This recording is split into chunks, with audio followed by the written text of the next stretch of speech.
Hi, welcome to GradMissions Office Hours. I'm Autumn, Hey everybody, I'm Lisanne. and we have a first today. We do. We do. It's exciting. We have our first ever listener question that was emailed to us Yeah, that we're going to share in the podcast today. And, it was just a question that we get quite a bit. And so we wanted to kind of discuss it and if it might be helpful to other people that are listening. our consensus is that if you have the question, likely other people do too. We've been in this business for 13 plus years, and it's pretty rare for someone to stump us or for Yep, someone to come to us with an experience that we haven't seen before and navigated. And so we could play Stump the Mentor if you'd we like should. with our mailbag. That's totally fine. You could email Autumn, Mhm. AUTUMN, at gradmissions.org, or Lizanne, LIZANNE, at gradmissions.org, or you could DM us on our Instagram at grad_missions. We're on Facebook and TikTok as well. So there's a lot of ways for you to get Yes. with us with your Stump the Mentor questions. We're not Yes. scared. Not scared at all.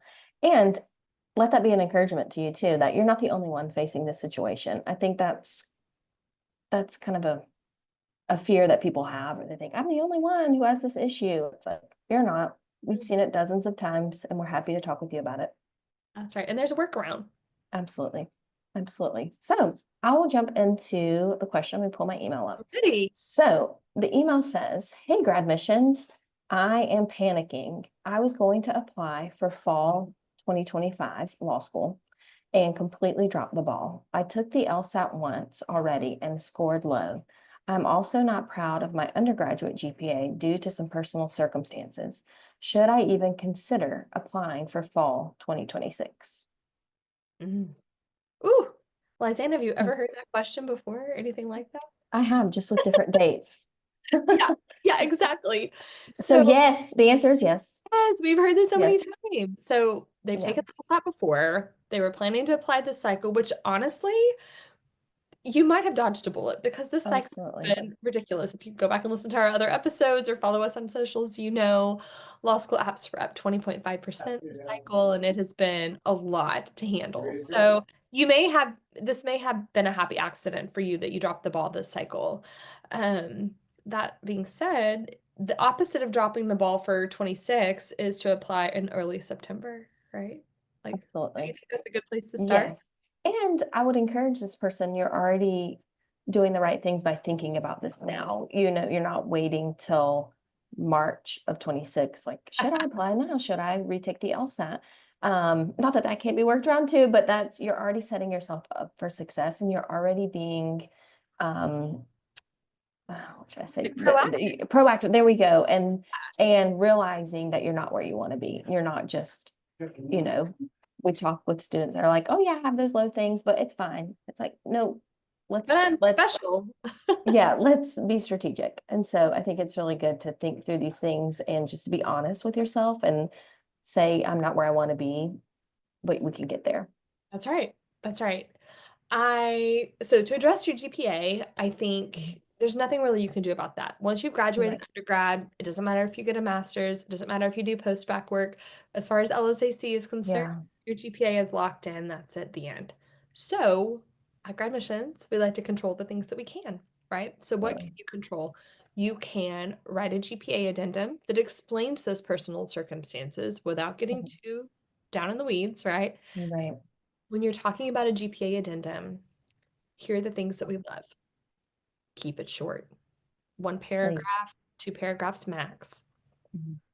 You need to own the problem of what happened, and you need to explain to the committee why the law student they're admitting is different than the student who earned that GPA. Absolutely. Absolutely. And keep it short. A Yeah. lot of times, when we were reading thousands of applications, when it got long, it's like it looked like that student was making excuses and they weren't owning the problem. Like you said, it was all these things happened to me. And yes, not trying to downgrade it, things that happened to you that were traumatic or really discouraging. But at the same time, the committee is looking for that adversity and that resilience that something happened, you recognize the problem and you're ready to move forward and you have changed from that experience. And so just making that addendum about 3 pages of the terrible things that happened to you without seeing that shift in attitude and that shift in motivation is not going to be helpful. No. You don't need to blame other Yeah, people. You don't need to justify. right. Um, there, it's just an admissions committee can tell if you have or have not done your work around the cause of Mhm. that low GPA. And if you haven't quite wrapped your head around why your GPA was what it was, then maybe you're not ready for law school yet.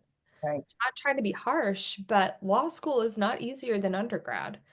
And Mhm. so if you, and it's just like we tell these students who have great GPAs coming into law school, we're like, keep doing what you're doing. You're going to have to do it Mhm. more, but keep Yep. doing what you're doing. You don't want to, if you've always handwritten your notes, you don't want to suddenly Mhm. switch to trying to like type on Right. an iPad, right? Like keep doing what you're doing, and what has worked for you in the past will work for you in the future. It's similar with this, right? Like if you have put forth your full effort and your life circumstances haven't changed, if you need accommodations and you have not incorporated accommodations, whatever it was that caused that low GPA in undergrad, if you haven't remedied that issue, then No, you're not ready to apply to law school. you're not.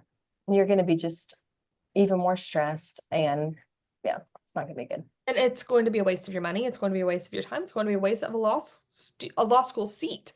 And so wait and apply to law school when you're ready. So you doing the GPA addendum is a great time to reflect on who you really are, what you're really ready to do. And if you have questions about it, hop on a call with us, right? Like I think this student ended up booking a call with you, Lisanne. How did that conversation go?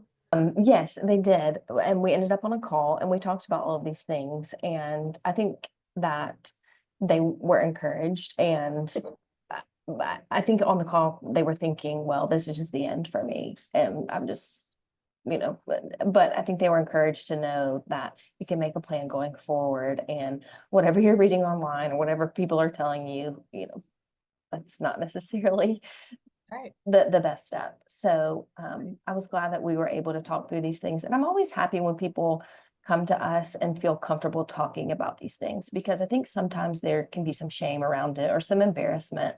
And again, you're not the first person to come to us and say that this has happened to you and you still have this goal and this dream. And I think that's half of what we do here. It's just encouraging and coaching. If this is a dream that you have, let's be realistic, but at the same time, let's keep going until you get there. So I was very happy that they were able to, just share that with me. That's so much better than when we get, down the road and it's like, oh, by the way, my GPA was really low. It's like, wait, these are some things we could have talked about prior to work through.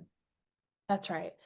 And if your GPA was lower, sometimes taking a year or two to work Mhm. and being able to show your work ethic and your commitment through your resume, through letters of recommendation from employers, or coworkers that talks about how you were there every day, you took care of business, you were dependable, it can show that you've had growth and maturation since that undergraduate experience. Right, So that's right. another tactic. Sometimes the gift of Absolutely. time is For a good. sure. And sometimes, and I feel like we've talked about this before, but sometimes, that cumulative GPA, it was that first year of college that you weren't ready yet, or, you just weren't as mature as you are now. So also to think about if your transcripts do show that upward trajectory, that is going to be helpful. I mean, still write the GPA about, how you've grown and how you realized you needed to have a different strategy and a different view and different work ethic. But that's kind of another thing too that committees like to see is that upward trajectory. So whether it's later in your undergraduate degree or like Autumn said, taking that gap year and showing that you're ready to put in the work can be helpful as well. You can. So this applicant or prospective applicant has Mhm. a lower GPA Yes. and an LSAT score they're not proud of already in their LSAC account. Mhm. So should they, Lisanne, Mhm. what we hear a lot from students is, I'm going to wait till I have a new good LSAT score and then I'll work on submitting my application. No, go ahead and submit your application. Right? Um, But what about that and low LSAT score? right. And you can as we always say, be in touch with the admissions offices, let them know, darken their doors, talk to them, at least let them know, put your application on hold pending your new LSAT. And once again, you're not the only one doing that. That's a common thing. And so be in communication with that school, letting them know that you are retaking the LSAT.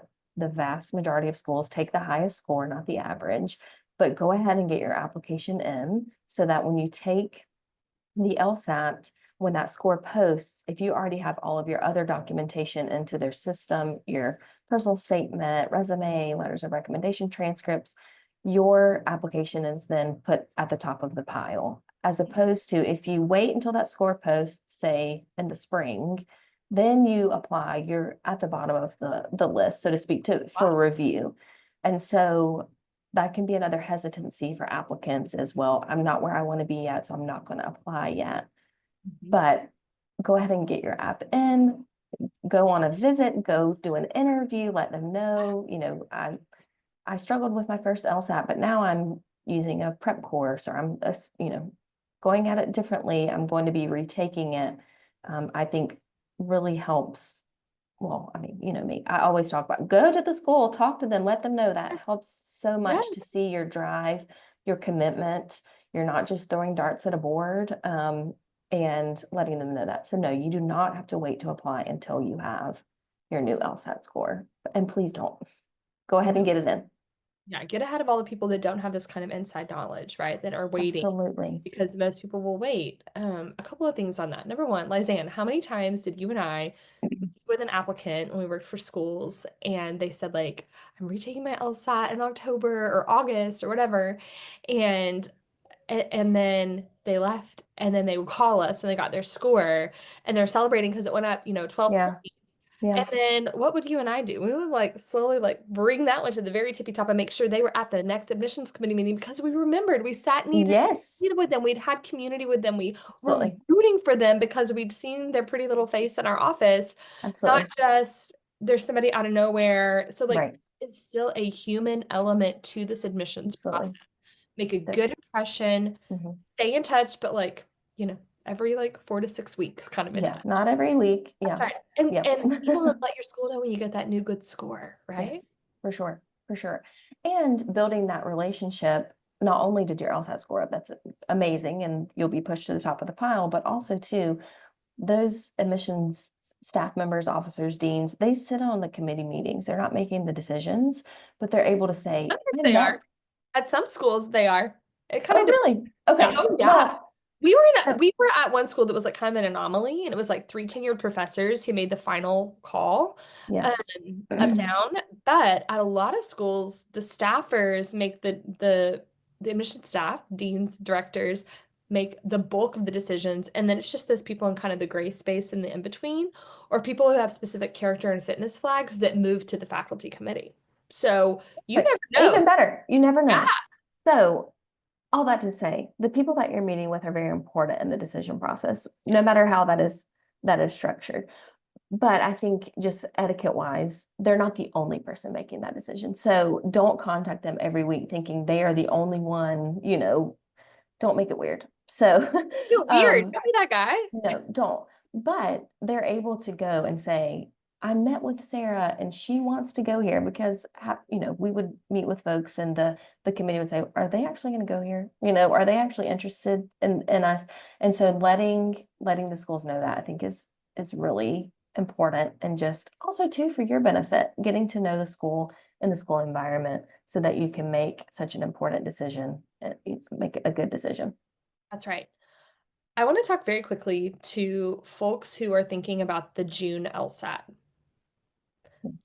And I just want to ask a very quick, so if you're applying for fall 25, right, and your June is Mhm. like I call it a vanity retake, right? Like you're just trying to Mhm. improve your score, great, stay with it. Yeah. If you were applying for fall 26, will you please think about why you're taking the June LSAT instead of the Mhm. August LSAT? Mhm. I don't like June. I don't like June. I think historically it's a harder test. I also think a lot of people take it like I'm going to take a cold LSAT just to see how it Yeah. goes because that's a Please don't do terrible. that. Don't waste your money. Don't waste your money, don't waste your time. You're going to give yourself PTSD. Mhm. It's not a test you can take cold. You just can't. You can't. You think you can, but you Mhm. can't. I'm just telling you right now, it's not a good idea. And there is no difference in the admission cycle for fall 26 between taking a June LSAT and taking an August LSAT. The August LSAT scores post August 27th, apps open September 1. Right. Give yourself the bonus 2 months of study of June and July and take it in August when you're more prepared because you're thinking, oh, well, June, that's great. I'll study in the summer. Well, you're barely even finished with finals. Right. And then it's time to take the test. You don't have time to study this summer for the June LSAT. It's a terrible idea. And you're going to say, but Autumn, I want to have time to retake it. You have plenty of time to retake it in October, in November. You have plenty of time to retake and update the schools with an improved score. Please reconsider the June LSAT. LSAC, please don't come for me. But No, don't. I hate the June test. I know. But people always think it's just one of those things out there. It's one of those myth busters. That's what we're Yeah. going to be. You got to take June in order to have a score in time for applications, and that's just not the No. case. Unless you have And prepared and you're ready to go and your for faculty has sure, exactly where you yeah, want it to be. Okay, like I get yeah, it. Other than that, like I would really, really persuade you not yeah, to take it. yeah. Because if you're a traditional student, yeah, you'll have just finished with exams, you know, and if you're a non-traditional student, spring is whack-a-mole anyways. If you have kids, you know, May is like worse than December sometimes, or, you know, jobs, just, I think the summer is such a better time. And like Autumn said, you have time to retake it. And whether it's for admissions, scholarships, those type of things, I don't think June is the magic test. I really don't. I think it's the worst time to take the test. Yeah. And just the statistical modeling that we've seen, it really is. I feel like LSAC tries stuff. Like it's their kind of like Yeah. there's only one experimental section, but I feel like there are experimental-esque things in June for some reason that they don't. And that's Yeah. just me like speculating here. I've got my full hat on, but have Yeah. watched this anecdotally for 13 years and June scores are just, I don't know. Yeah, It's I just agree. not always representative of what you can do. And you I don't set agree. yourself up for success. I agree. Also to just kind of answer the question about, I mean, we have been answering the question, but just specifically, please retake the LSAT. Don't try to look at why you scored the way that you did. And if you just read a book, maybe consider taking some classes, working with a tutor, but retake it. If it's not anywhere near the medians of the schools that you're looking at applying to, it I feel like we've talked about this before, but there are students who are like, well, that's just kind of my outlier and I'll write an addendum about it. It's like, no, please retake, especially for this future applicant who's thinking about it so early. They've got time and, but retake it. Yeah, you need to retake it. And if I had $1 for every time someone said, oh, but they'll holistically review my app and I'm 20 points below the LSAT median and I'm a whole point and a half below their GPA median. Mhm. I Yeah, mean, not to be rude, but like no one's that special. No one's it's that very special. true. It's And very when true. you apply with an LSAT score that is subpar and you don't have a plan around improving it, Mhm. what that tells the admissions committee is I'm not willing to do the work. Right. How many times have we Absolutely. seen an admissions committee meeting and they say to us, did you tell them to retake the LSAT? And we say, Mhm. yes. And they're like, and they didn't? And we say, yes. And they say, denied. Denied. Denied. You're not willing to do it. Right. You're not ready for law school. Because if you're not willing to read, let me tell you, the LSAT is annoying and it's hard, but Lizanne there's, Carson, the LSAT is annoying. I love it. it is, but okay, there's something called the bar exam. Oh, And if you think the uh-oh. LSAT is annoying, let me You just just had tell a you big something. sister, the bar exam. And just go ahead and sign up for the August one, because that'll get you kind of used to spending your whole summer studying for something, because that's what you'll be doing for the bar exam. And so if you're not willing to have the annoyance of the LSAT, then just, you know, the You're not bar is ready. 10 times annoying.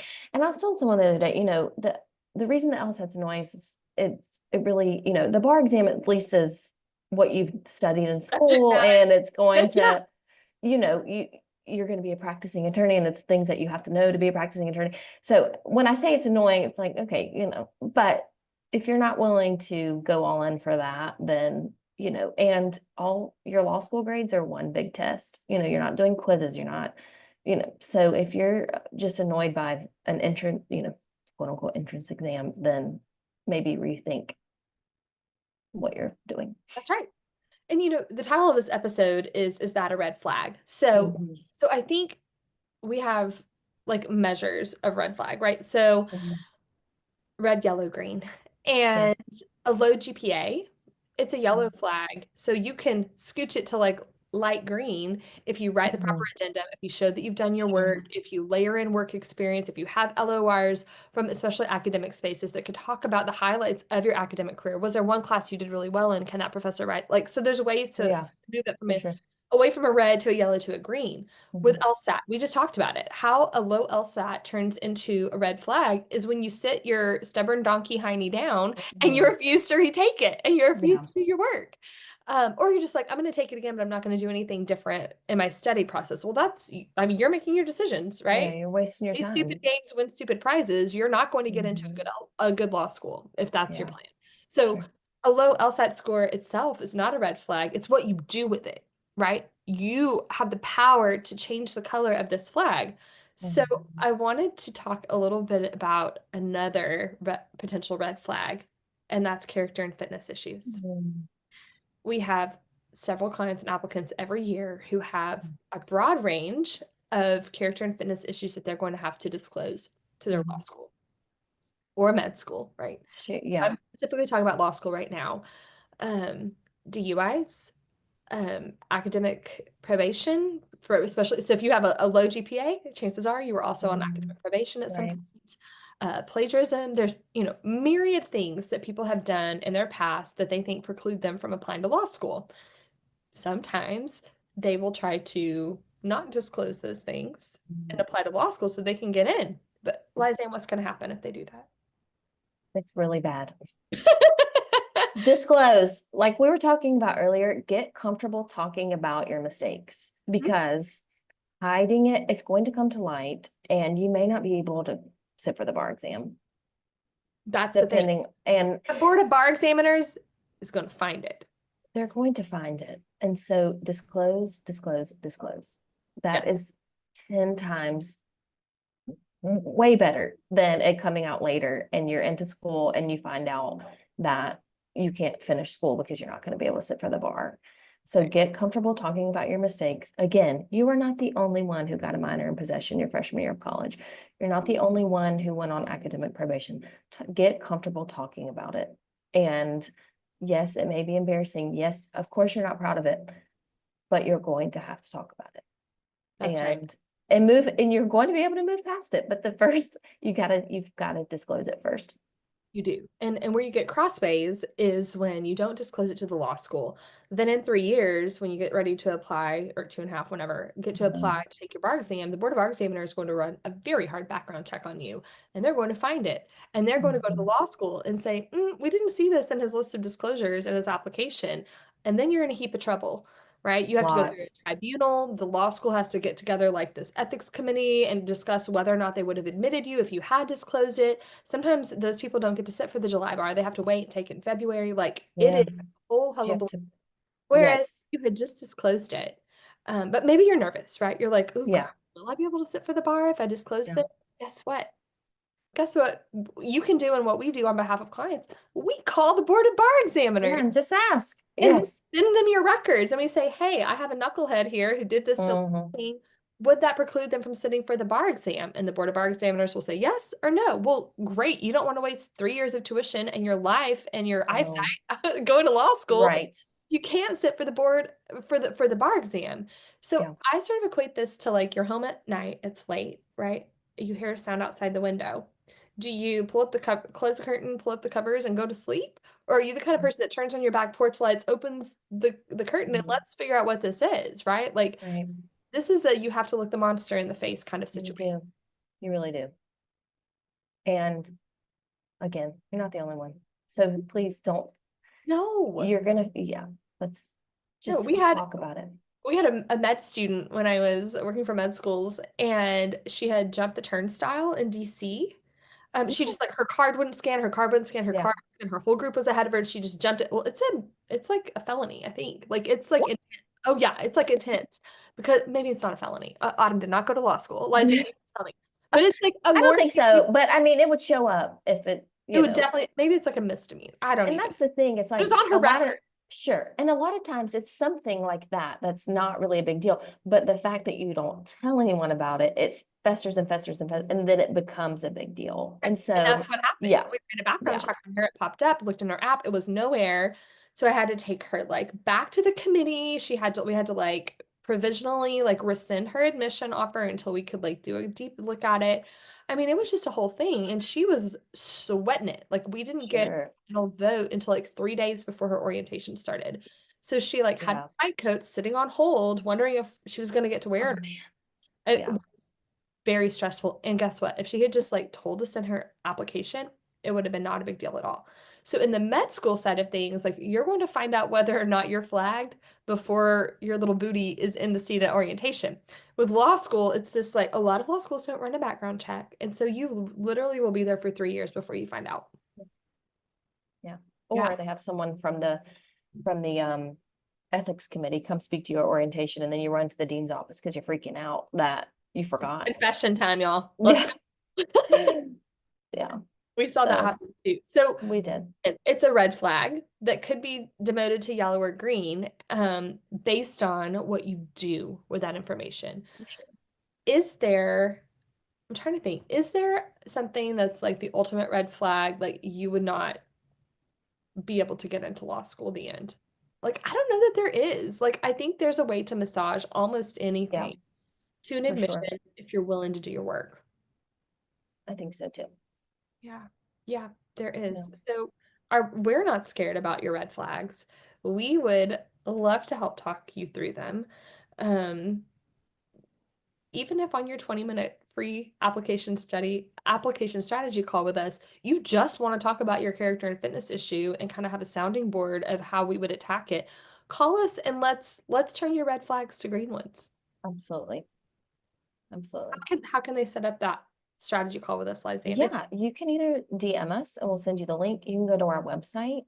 And it's right at the top there where you click application strategy and you find a time to meet with us. It's free. GradMissions.org. Mhm. Also follow us on socials. We talk Yeah, through some for instances. We for have sure. a lot of free guidance and advice on our socials. It's a good way to keep up with what's going on. We're reminding you of timing. Mm. Um, and I just want to say that I am so pro August LSAT. Like Yeah. I want to reiterate that I think it's such a better plan. So if you take nothing else away from this call, Mhm. reschedule that June LSAT to August. Mhm. For sure. Okay, well, we're gonna close the lights, turn down the lights in office We're gonna hours. dim the lights and we're gonna I'm like, close sounds not really our style. We're just gonna dim it a little bit. That's right. So, But we're always on socials, like we said. So follow us at GradMissions, on TikTok, Instagram, Facebook. And if you have something you'd like for us to chat about, we will not disclose who you are. of course not. We'll completely anonymize your question, but we will answer it and you'll get to hear us discuss it at length. So y'all have a good week. All right, bye, friends. Bye.